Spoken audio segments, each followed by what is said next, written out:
It's now my honor to introduce our keynote speaker, Beverly Wenger-Trayner, and to welcome her to Victoria and Camosun College. Put this back down. Beverly is a learning consultant specializing in communities of practice and social learning systems. Her expertise encompasses both the design of learning architectures and the facilitation of processes, activities, and the use of new technologies. She works around the world with international organizations like the Nuclear Threat Initiative, the International Labor Organization, the World Bank, and the Consultative Group on International Agricultural Research. And closer to home, she has done work with the BC post-secondary community through BC Campus. Beverly lives in Grass Valley, California, with her husband and professional partner, Etienne Wenger-Trayner.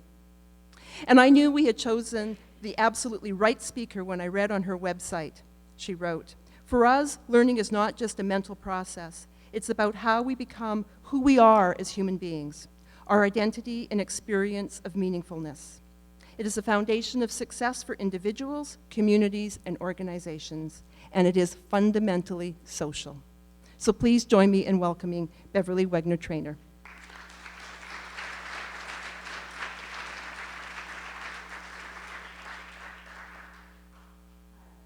Actually, I was born and brought up in Kenya, in Mombasa in East Africa, and when I was growing up, Canada was this very sophisticated, faraway place. So whenever I'm here, I think, whoa, I've lucked out, you know. I'm more familiar with higher education. I lived in Portugal for 20 years, and I worked in higher education there. Can we plug my thing in? Okay, sorry. Okay.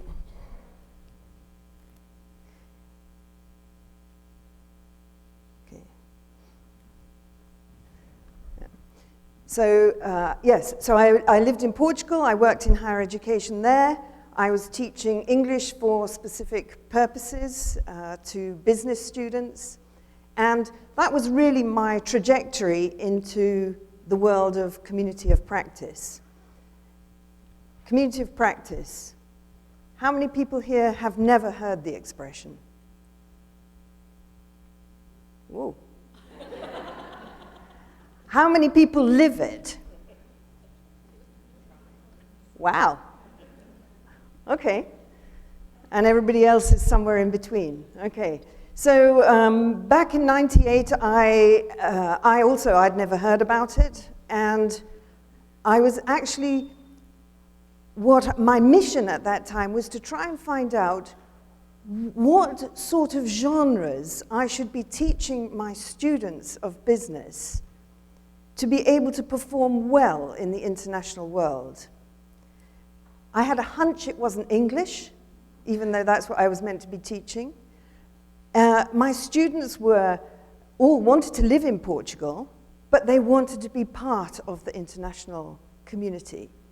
And so I set out to find out what were the genres they'd have to perform in. And so I followed, this is my school here, I followed this woman called Annabella, who is a human resource director of a multinational company in Portugal. She was voted top businesswoman of the year one year. She was a very powerful person who was headhunted by international companies. And I shadowed her for 3 months. So I went to all her meetings, I listened in on all her phone calls, I read all her emails, I had lunch with her. She opened up everything. And what was amazing to me was how poor she was actually in English, in speaking and in writing. But somehow she was good in this international setting. And one of the things that struck me as I followed her was how much time she spent every day communicating with her ex-colleagues.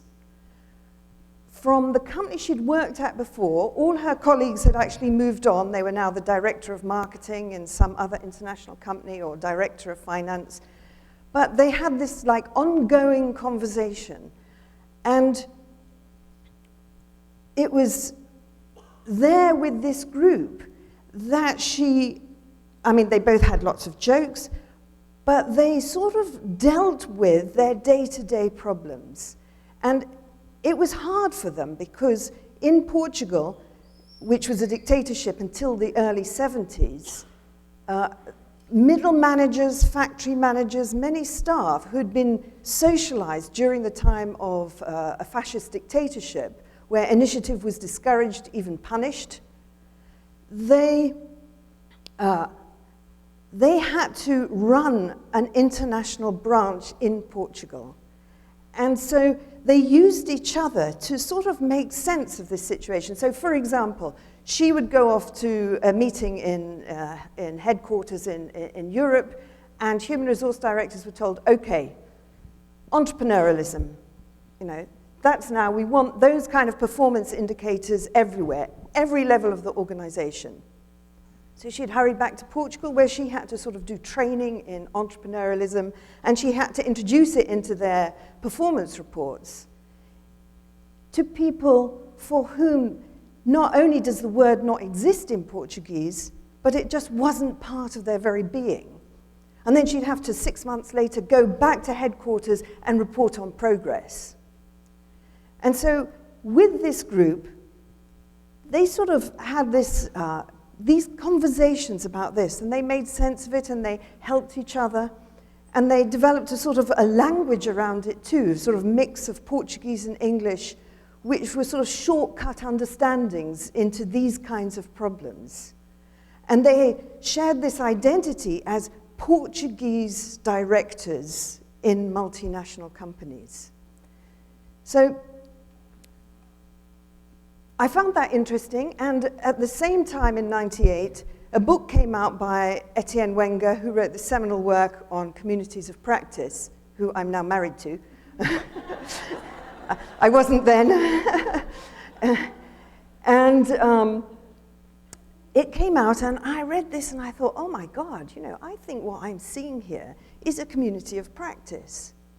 So I wrote up my findings. I had about 5 different findings, one of which was this was a community of practice. And I left the report with her for a week, and I came back a week later because I wanted her to validate the results.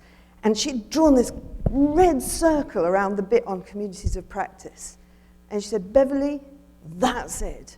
She said, that's why I'm successful. She said, I have a community of practice.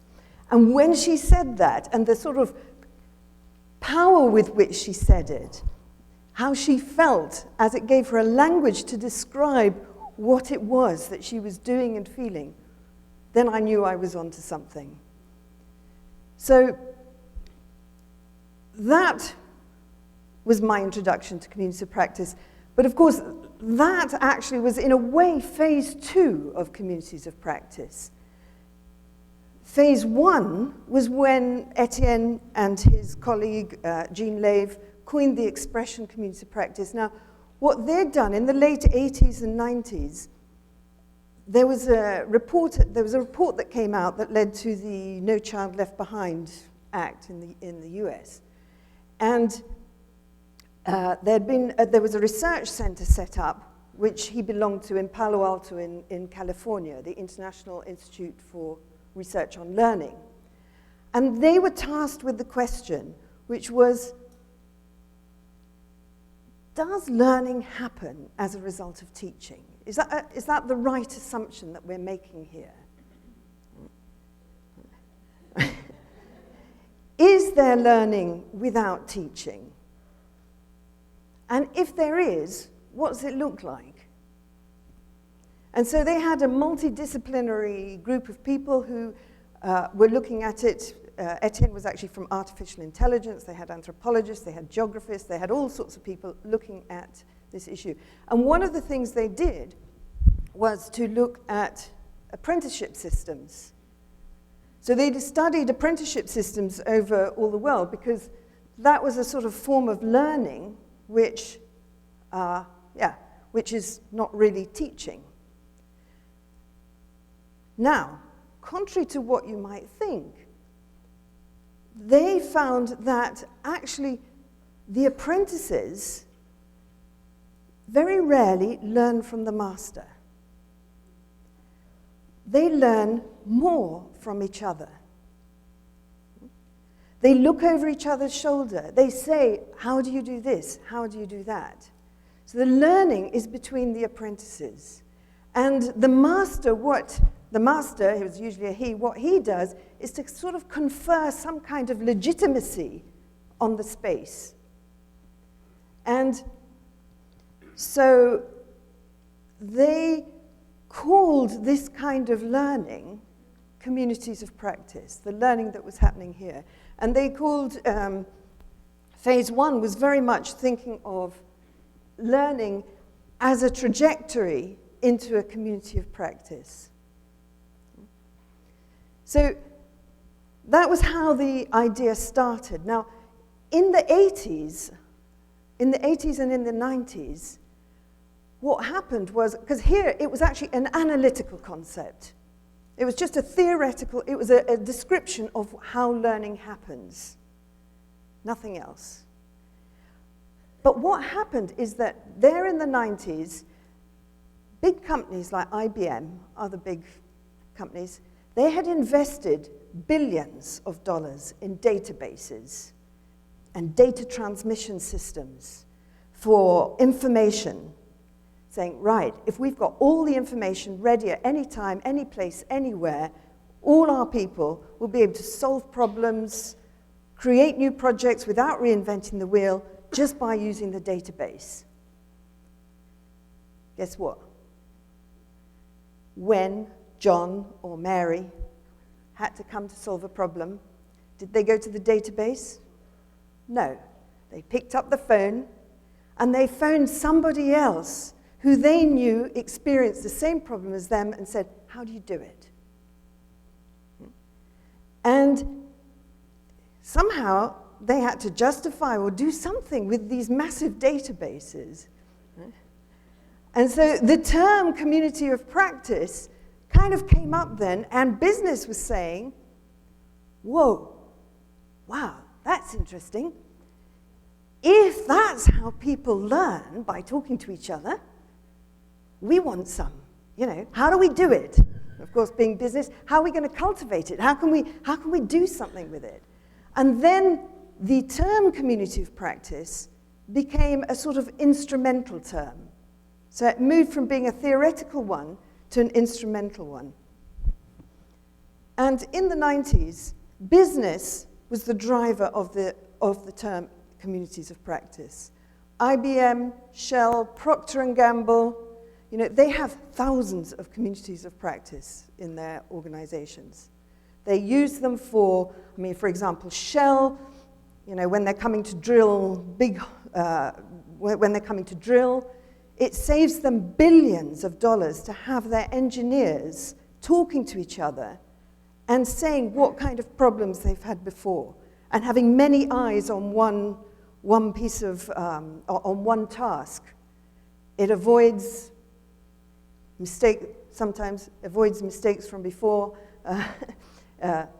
So business took it up and it became this, this is when the idea that you could actually cultivate communities of practice and create them came about. The second sector that took it up was development. So the World Bank actually took it up as an idea. They said, look, we've been sending our experts out to countries in the third world, and we've been telling them how to do it, and nobody's doing it. So, what should we do? And they decided that they would, rather than send out experts, this isn't all, they still do send out their experts, but they decided, let's form communities of practice of people in the same region who can then share their experience and share their good practice, and maybe they will learn better by talking and interacting with each other than having these experts coming out. And if they want an expert, they need to say, we want an expert to help us with this. So the development sector then took it up. And then there was governments took it up. Singapore government, actually, they said, We work very much in silos. That makes us less efficient. They've sort of mandated now that there should be communities of practice that cut across these silos in government. So you can see communities of practice have taken off. Education is actually probably the last player in the game. But you see a lot of communities of practice, or you see more and more communities of practice among teachers being used for professional development. You don't see so much in the classroom, but so it's really an idea that has spread. Now, because this is university, I'm going to do two things. I'm going to just plop in a few bits of theory, okay, and also talk a bit of it more instrumentally. So really, these are some of the key concepts in the theory. And it's the theory that communities of practice are part of a theory, a social theory of learning. And so we have community. Where do we belong? Key question. Annabella, if you think of my Annabella, who I was shadowing, where did she belong? She didn't really belong to multinationals. She didn't really belong to Portugal. Part of her quest for learning was actually where she belonged with these other directors. And where we belong, but also who are we becoming? So our identity, the trajectory of our identity is all key to our learning process. Practice. What are we doing? And that is absolutely fundamental. What are we doing in practice? Not what ought to happen, but what are we doing in practice? And there's no distinction in the theory between like theory and practice, or academics and practitioners. Academics have a practice. The practice of academics is publishing work, researching, writing, but it is still a practice. And meaning, what is our experience of that practice? Our experience of it, what it means to us, is different. It's different for different people and in different contexts.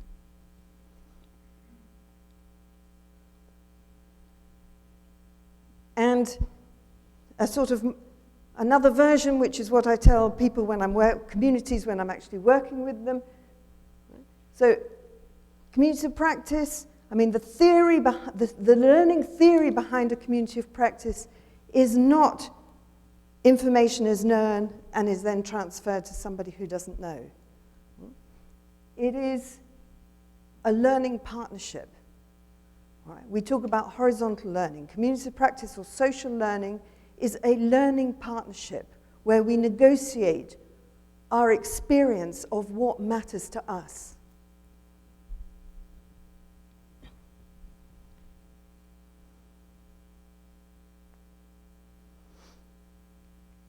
And so here we have a more formal definition of community of practice. So we call it a self-governed learning partnership among people who share a passion or an interest, and they meet regularly to get better at doing what they do.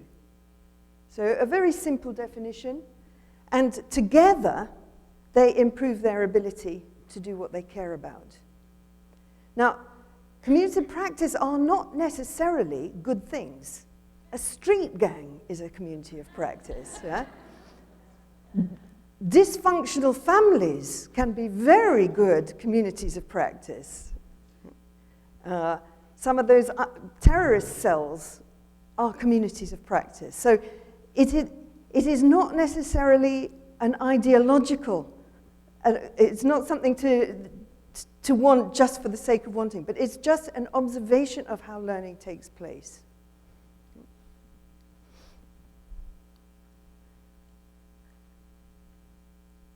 And why do people need a community? For a number of different reasons. Okay? They help each other solve problems. These are funding organizations, European Commission, DFID, some of the top players who nowadays want to become more of a a learning organization, or they're under some kind of pressure to become learning organizations. Right, they work with each other to help solve some of the problems of actually implementing that in their organization. Hear each other's stories. This is a community that I work with of Public Accounts Committee members in Eastern and Southern Africa. They are members of parliament who are on a committee overseeing public finance management, of which Canada is top. They're sort of like also their dream there. But there they have, because to be working against corruption in an official capacity in Africa can be both dangerous, it can be very hard, you can lose your political career. So somehow having a community of practice who can hear your stories and really understand what that means is important.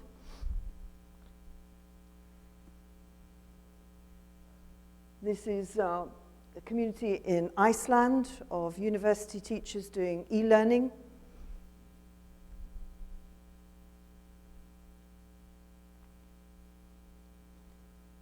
They create a shared understanding and they keep up with change. In this community here, they actually have a community, in their community of practice, they say, all right, our field is changing so quickly, we're going to distribute the work. Some of us will go to this conference, some will go here, some of us will read this book, some of us will read this book, and they just come together to share that kind of information.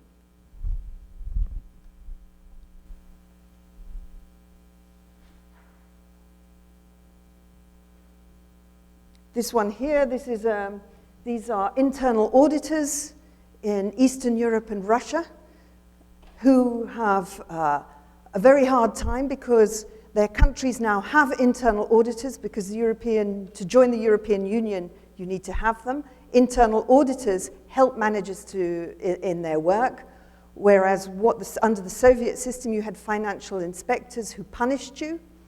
And so these internal auditors, from across these different countries, they come together and they have made themselves a powerful force in the region to be taken more seriously as a community of practice. So we need communities of practice for all sorts of reasons, and they're not always called communities of practice. I'm going to pause just here, and I'd like to just give you 2 minutes to talk to the person next to you and say, when have you experienced this? When in your life have you experienced it? Whether it was called a community of practice or not. 2 minutes.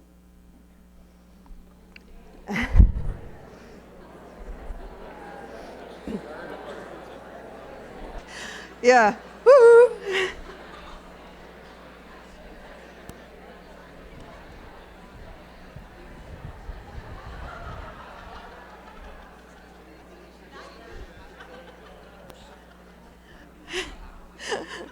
Okay.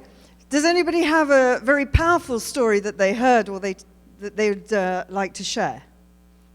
Briefly. Oh, give me the microphone.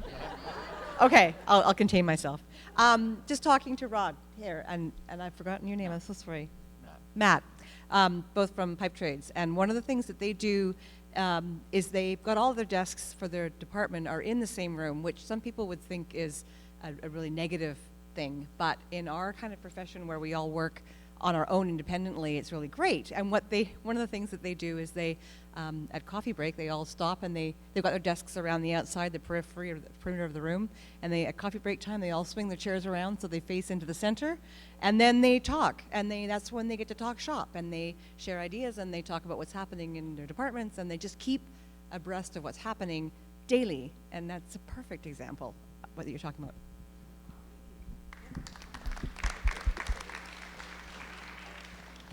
Fantastic. Anybody else? Thank you. I'm fortunate to teach in a classroom. I teach building employment success for tomorrow, so I have a group of 20 students, and they come from all walks of life, all levels of education, people who have lived on the street to people who are wealthy. And when I'm working with them, what inspires me most is the way they inspire each other and share their stories and learnings. And their stories are so powerful and motivate them to keep going with their dreams and goals.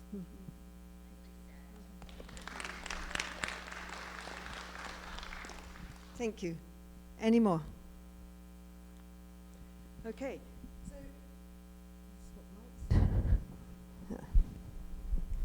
Thank you. And yeah, so as we can see, community of practice there, an integral part actually of our life. And what in social learning theory we're saying is, how do we become more intentional about this? What is it that we notice about this? You know, why is it that we stick people into classrooms from time X to time B to get the learning to happen, right? What could we learn about this learning that's happening anyway?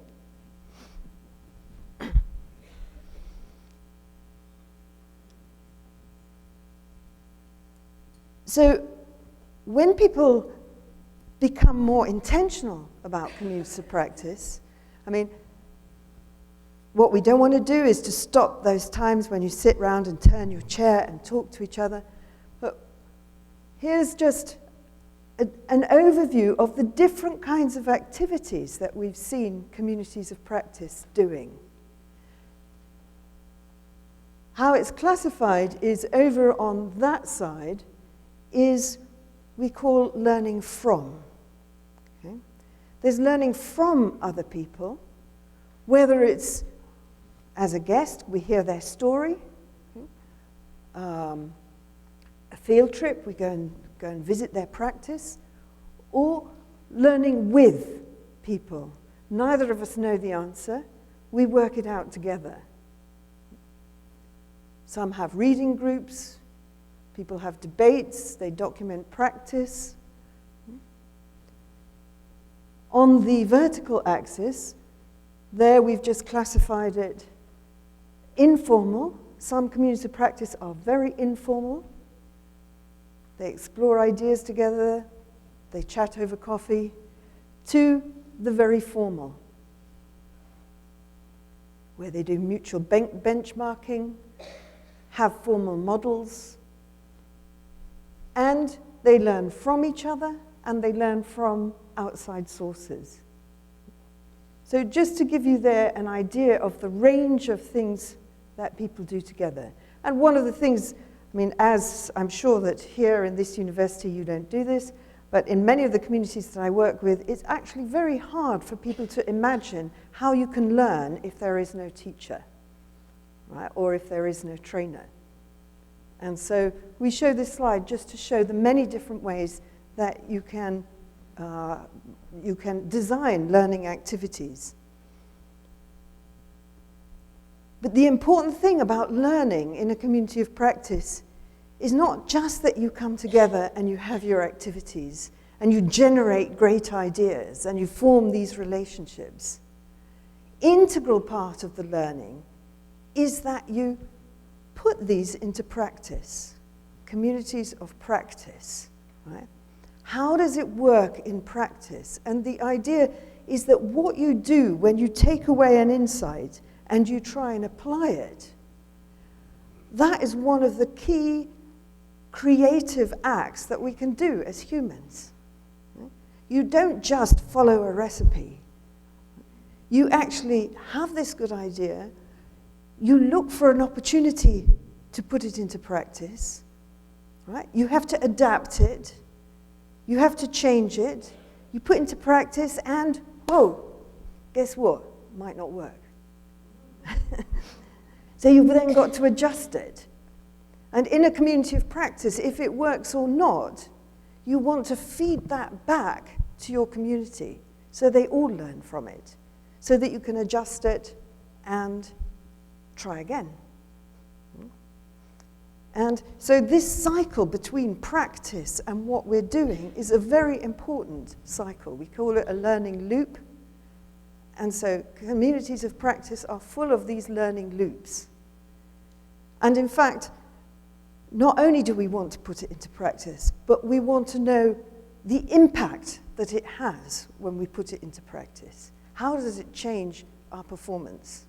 How does it change the performance of our students? How does it change the performance of our university? How does it change my own performance?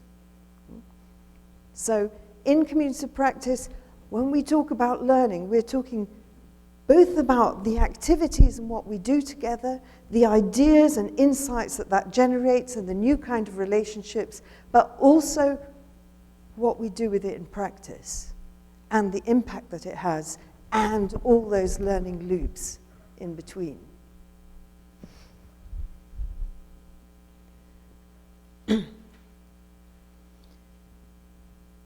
So I'm hoping that some people are sitting here thinking, oh, I'd like to start community practice. How do you do it? Right? So here just to say, it's actually a very simple process. If you want to start a community of practice, start with conversations. Who's out there? Right? Who's out there with some sort of similar interest? Who's sharing some problems out here? Create a value proposition. What would be the value to members of having such a community of practice? Find some potential leaders within the community who will actually go the extra mile and help to make it happen. And then just do it. So, in one sense, starting a community of practice is very simple. But those of you who have started community of practice also know that it can be a little harder than that.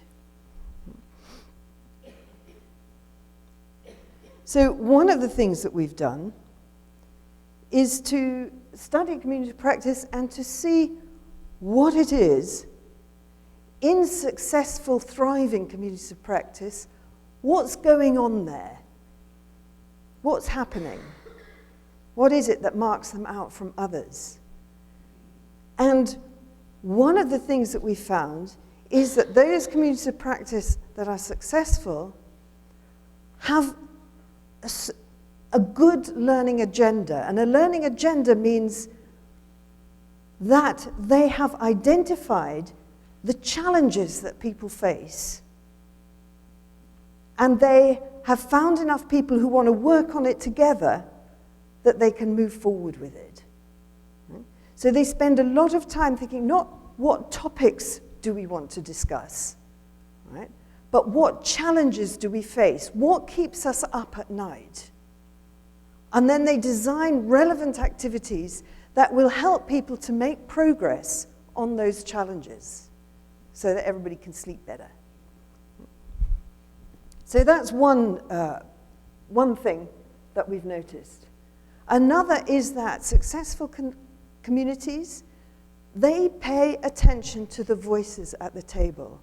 They are constantly thinking, do we have the right people here? Are we being imaginative enough to know who should be here? Have we got enough diversity of voices? Have we got such diverse voices that nobody can have a decent conversation? Right? The fine-tuning of who is at the table is important. And once they're at the table, who's talking? Is it all the men who are talking? Is it all the, who's doing all the talking here? So that attention to voices is something that's very important.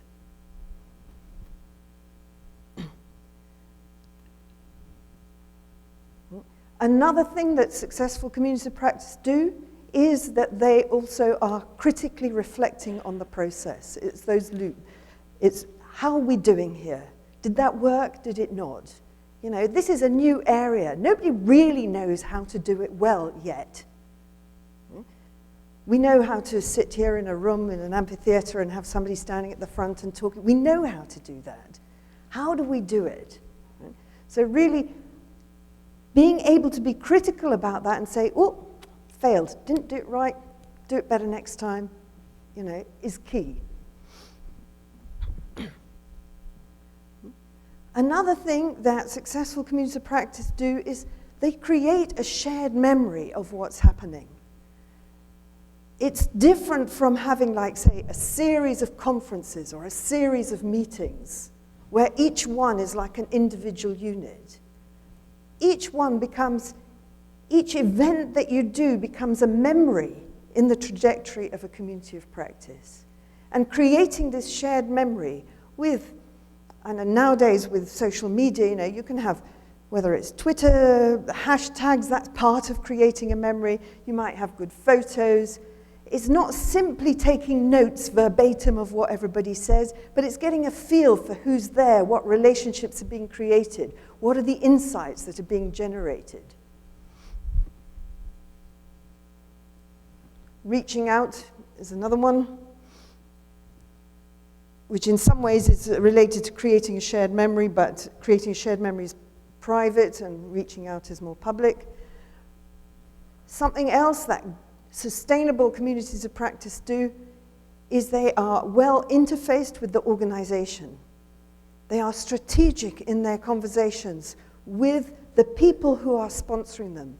Very few people nowadays have time to belong to a community of practice. Right? The biggest thing, if you ask people why they can't participate in a community of practice, is because they don't have time. What you need, somebody must be sponsoring your time. Right? Somebody must see your participation in a community of practice as valuable to the organization. Keeping up that conversation is important. Excuse me. And then monitoring the value of what you're doing. Making sure that you're monitoring, how well are we doing?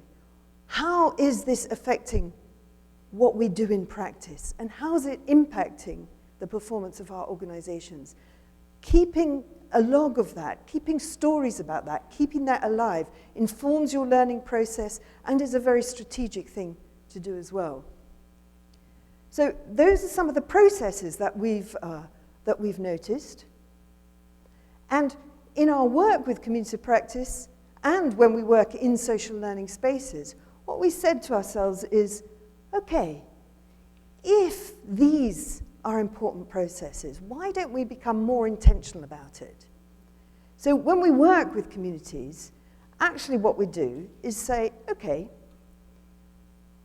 what we'd like to do is to distribute these as tasks among the community. Right? So we're going to say, you guys over there, pay attention to the learning agenda. Be the stewards on behalf of the community of our learning agenda. What are the challenges that the people are facing? Be the eyes and the ears, listen. Right? And out of it, let's decide what we're going to do next so that it's really relevant to what people do. Okay? The same with the voices. We say to another group of people, okay guys, please pay attention to the voices. Do we have the right people here? Talk around. Is somebody feeling disgruntled because somebody's not here? Would it be better if we had students here? Right? So we distribute these as tasks to the different people in the community. And that, we have found in many communities, has now become the sort of lifeblood. It distributes the leadership of the community among the members, gives people ownership, and makes sure that what they're doing is really relevant. Now,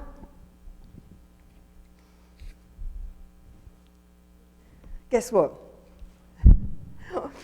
What we thought would be an interesting experiment today is to say, why don't we try using this space, this event, as a social learning space? And if it's a social learning space, why don't we invite everybody here to take up one of these tasks? One of these tasks here. Right?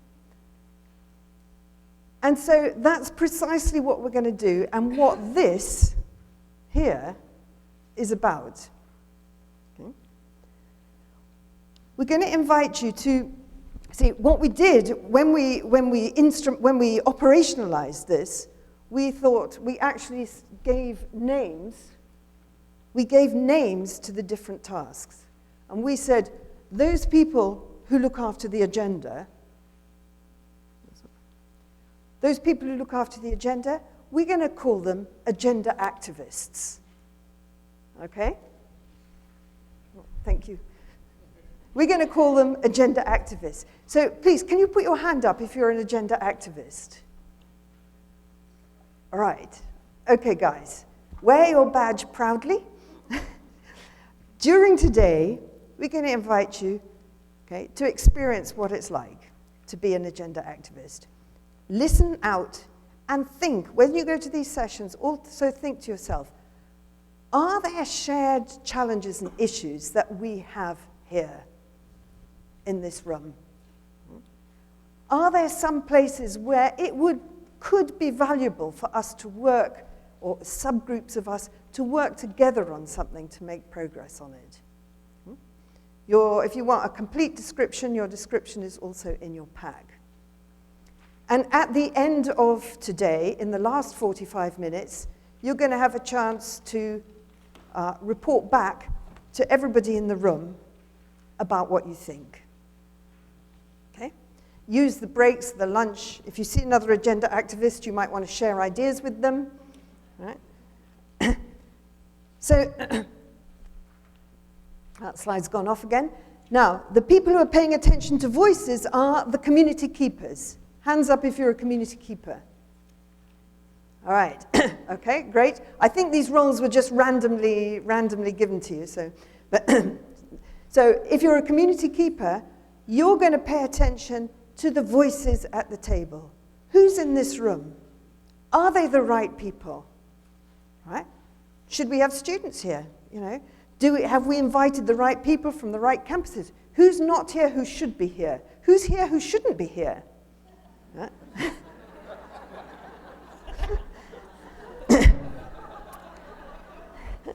And, you know, I encourage you to be frank. But also, of the people who are here, are we hearing too much from one particular constituency? Are we not hearing enough? And actually, in community practice as well, we invite community keepers to intervene if necessary, if they think that some particular constituency is dominating the session. Critical friends, hands up if you're a critical friend. Okay, so critical friends, you are looking at the process. Are we doing the right designs? Are we really making the most of this time together? Right, we've got a day together. Should we be doing other stuff? You know, if people say that we get more out of the informal conversations around coffee, should it just be one whole day of drinking coffee? You know? Could we do other things? Could we do debates? Could we do? I don't know. But I mean, have a look around, but see what's working. You know, what are the things that we're doing here that are working well and which are not? Again, all groups will have a chance at the end to come up with some reflections and recommendations. Then we have the social reporters. Hands up, the social reporters. Okay, all right. So you guys, I think, have the hardest job. You've got to do some real work. Right. Okay, well, the social reporters, what you're doing is capturing things that could contribute to the memory of this event in the form of tweets, in the form of, right? You might want to, some very successful community practice, what I see they do is they just actually go around like as journalists and write down quotations of insights that people say. You know, key moments, key insights. So you're sort of like journalists for this. And at the end, you will mirror back to everybody some of those key moments so that when they go away, they've got it fresh in their head. And if we were a community of practice, we would have it all probably on our website or something in a private space. So anybody who came or newcomers at future years, when they came, they'd have a sense of really what was happening here. Then value detectives. Hands up if you're a value detective. Okay? So value detectives, what you're doing is you're trying to find some of the stories of value, not just about this event, but in fact, you can be value detectives from the past, but also value detectives for the future. If people have been to past events, you might want to say to them, so what was an insight that you picked up at one of these past events, and how did you put it into practice? And what happened as a result? You know, we want a record of those kind of stories. Push people to say it.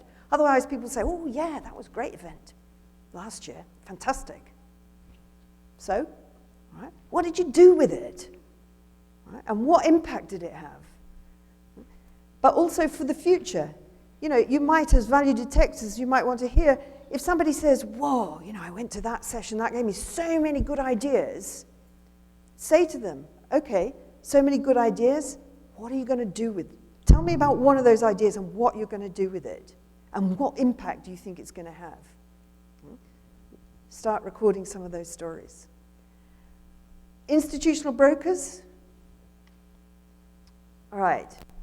You also have quite a sort of tricky one, but what you're thinking of, who are the stakeholders of this event? Who are your own stakeholders? Who do you feel accountable to in your organization? Right? How are you going to, you know, what kind of strategic conversations could you be having with them that's going to show the value of what's happening here? I hear that you have a new president who started, yeah? Who's starting? In 2 months, right, okay.